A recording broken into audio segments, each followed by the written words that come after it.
የኦሮሞ ብሔርተኞች የትግራይ አቻዎቻቸውን ተከትለው አማራን ያዋርዳል ያሉትን ነገር በሙሉ በመፈጸም ላይ ይገኛል። የሰሞኑ ፋሽን ደግሞ ፎጣ ለባሽ ነው።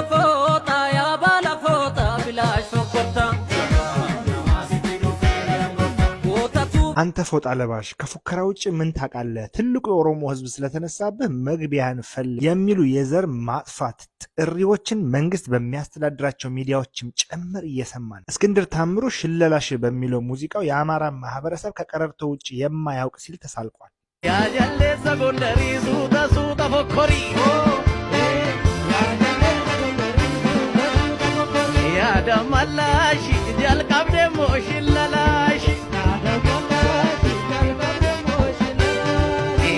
አንዱዓለም ጎሳ በደርቤ ላይ አማራ ከአዲስ አበባ ትጠራረጋለህ ሲል አቀንቅኗል።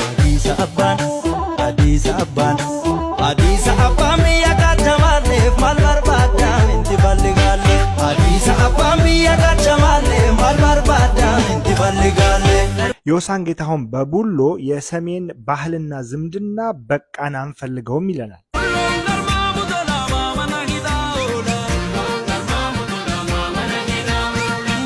እነዚህና መሰል አንድን ማህበረሰብ የሚያጥላሉና የሚያንቋሽሹ ብሎም ለዘር ማጥፋት ወንጀል የሚያመቻቹ ሙዚቃዎች በመንግስት በሚያስተዳድራቸው ሚዲያዎችን በሚያዘጋጃቸው መድረኮች እንዲነገር መደረጉ ነገን እጅጉን እንድንፈራው ያደርገናል። በአርቲስቶችና በፖለቲከኞች አነሳሽነት በሩዋንዳ ቱትሲዎች ላይ የደረሰውን አይነት ጥፋት በአማራ ላይ ከመድረሱ በፊት እንዲህ አይነት የዘር ማጥፋት እወጃን የሚያበረታቱ ሙዚቃዎችን በጋራ ልናስቆማቸው ይገባል።